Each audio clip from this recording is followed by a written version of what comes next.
And the cars are going to be going by. Yeah, I know. It's beautiful. I was trying to think. It's a beautiful thing. Alright, so I'm going to set it up. Are we taping now? I am taping now. I'm very excited to be on Nick's YouTube channel. I'm standing moments before I was abducted in downtown Racine, just east of the Racine Public Library, the one and only branch where I just read to a wonderful crowd, and now I've been lured down Lakeside so that I can read from my novel All Saints, a section that has been selected by the videographer. It occurs near the end of the book where the narrator, Emily, is getting grilled by a priest who has returned from some pretty rough missionary work in Vietnam during the war. And she says to him, they're sitting down in a barn. I was wondering if I could, I began. He gestured around the room. It's not a confessional, right? You see that? I nodded. I'm not looking for absolution, I said. Ah, he said, well, you should look for absolution.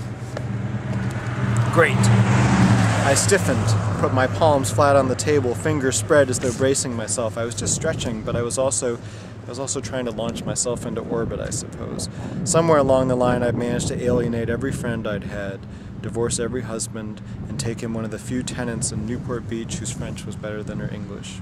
Oh, and I had sent my best friend Martin out into the night unanswered, all but en route to the airport to a different continent, which left me with this crank.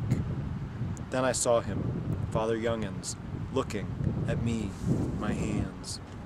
He brushed his glasses aside, laid his hands flat.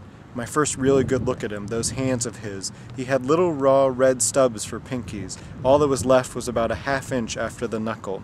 He was staring at them, his hands and mine, and not in a challenging way, just a fascinated way. He was very quiet. Emile, I said, using his first name. He looked up sharply. Who the hell is Emile? I'm sorry. Larry? Larry is my first name, he said. It's Larry, or Lawrence, but I've not used that since Vietnam. Who the hell's been calling me Emile? Larry? I said. I couldn't bring myself to do it. I don't know where I heard it. He withdrew his hands and waited. You're not spitting it out, so I'll talk, see if that helps, okay? I nodded. What else was I supposed to do? In Vietnam, he said. I slept with a woman. I had to, or I thought I did. I was working for the CIA then. It would have blown my cover if I hadn't. Wait, I said, I thought you were a priest. I am, I was, I will be. But the CIA? Aw, miss, come on. It's a wide, complicated world, isn't it? Anyway, wait, how would you be sleeping with a girl? How would that keep you from blowing your cover? Woman. He looked at me, young, but not a kid. He waited until I acknowledged this. I took a big old sip of wine and he waited until the glass settled back down. Because there was a rumor out that there was an agent posing as a priest, which there was, which was me. So my boss, for the lack of a better term, told me to sleep around. So I did. I thought about this, and then I thought about something else. Father Youngins, I don't know what you've heard about me. The brilliant part of this plan was that I was a priest. The problem was the North Vietnamese. They don't like priests or spies. So they cut off your pinkies, I said, because I wanted to skip past that part. No, they tore them off. They fed them to the pig. You've heard about that. You've heard that about me, haven't you? I'm sure you have. Yes, I said, and I'm sorry. Was it your pig? He said. No, but I mean, you know, No, I don't. So here's what I have to tell you, and then we're leaving. So the guy who's about to do this bit of rural surgery, he gives me an out. He says he'll let me go if I promise to settle down, marry this gal, love her. His little sister, I think she was. It was unclear. She was a relation. And I thought, hell, it's like that then. Like you're worried I've been dishonoring the pretty little thing. And then her precious reputation, he said. He quoted Neruda to him. This was lettered man. He believed in love. There, in that stinking jungle. In that stinking war. Love. I didn't know any poetry. Certainly didn't know anything about love. So he took out his knife, and it was dull as dirt, and he cut and tore them off my fingers because I wasn't going to profess undying love. Father Youngins sat back. And there I was, he said. And what was I thinking about? My vocation. Christ, I really was.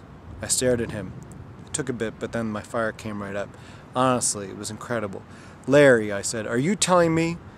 I'm telling you he was wrong, he said, not angry, just certain. That guy, he spared me. Him cutting off these useless little fingers, all that does now is remind me of our mutual cowardice. I should have died in Vietnam. Instead, I tricked myself into breaking my vow of celibacy.